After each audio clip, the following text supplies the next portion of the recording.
What's your favorite scary movie? I know I did that really terrible. But it's funny, I practiced about 5 times and I did it good, and then I did that. But no, I tried for you guys. So I was just kind of, well, I always watch horror movies because I think romantic comedy is like cancer. I can't stand it. Like some dramas, like if they're older, I can do it. Like Titanic, that legit made me cry. Not even gonna lie. But fucking, giggity. Um, see, that's what ADHD is, kids. I don't know if kids would watch this. I'd hope not. I don't even know. I would say comment your age, but that would sound like a creepy thing to do. So don't do that, actually. Meow. Horror movies.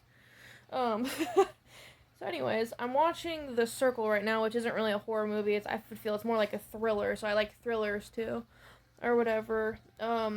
It's about like this girl, well, that girl specifically, doing like a social media thing. But I was looking through my recordings and I have Jennifer's Body. So for example, Jennifer's Body. Let's do one on that. Probably one of my favorite movies to come out of 2009, I think it was. I think that movie epitomized 2009, or if I'm gonna laugh if it came out in 2010 or 2008, but I'm just saying, somewhere around there, maybe 2007. It has that vibe, so it has a 2009 vibe no matter when it was made. How they had, like, Panic at the Disco, like, their music video for that, uh, New Perspective. I had to sing it in my head. Their New Perspective video, how it had like the movie in it. Like that's another thing that made me want to see the movie in the first place. Second of all, I don't know what it was, but when I was like 15 through like 18, I think it was. Not so much now. I think she looks really fake, but Megan Fox was like the hottest fucking like girl I've ever fucking seen. And so of course, like we all wanted to watch that the movie, especially with her like sitting in like a little, I think it was like a school girl costume on the desk and stuff, and so it was like written in chalk or something. I don't fully remember. I mean, who remembers DVDs now anyway? But yeah, so like the whole premise of like a rock band trying to be like Maroon 5 and kill her for like clout and sending their fucking signing their not signing giving their souls to Satan through a sacrifice or whatever, and they read this like bullshit thing, they got offline. But what's funny is because I had actually sold my soul to the devil. That's another video, but I have over 1,000 videos now. Apparently, I didn't even realize how much I've been posting. So wherever the fuck that is, want me to retell it? Let me know. But yeah, I wrote this contract in blood and signed my soul to Satan when I was about 15 on April 31st, which was Ritual Day, and I burned a Bible from the 1800s with my now wife, repeating, "This is what you should fear. You are what you should fear." Yes. What? Also, she was around for that time.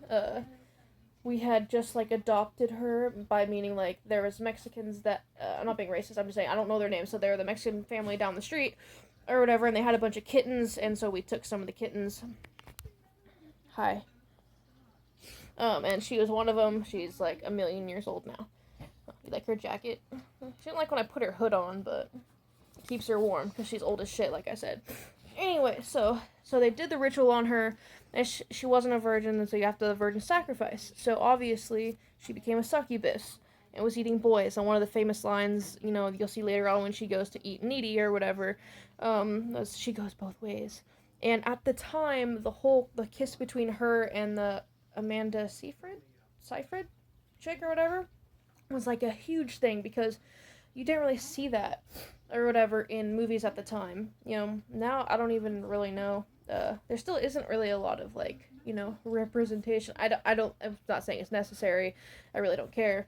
Everyone can be purple for all I give a shit, and like themselves. I don't know. I'm just saying. I'm not trying to be inclusive, but I'm just saying I thought it was cool that there was a scene like that in there. And it was kind of confusing or whatever, cause like how it all happened, but it like added to like people wanting to see it, obviously.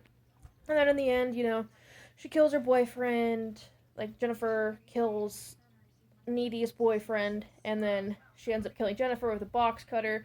And one of the best lines in the movie is like, "Do you get all your murder weapons at Home Depot? You're so butch, Like I literally know that movie basically word for word. Just because it was like, and like the emo dude like in it, is perfectly kind of defines like how I dressed, like the emo dude in it, and he was also in like Haunting in Connecticut, which is one of my favorite movies. And oh god, it was so funny because like when like right before she kills him, or he accidentally cuts himself because he gets scared, and she's like, oh, you're bleeding. That's so emo or whatever.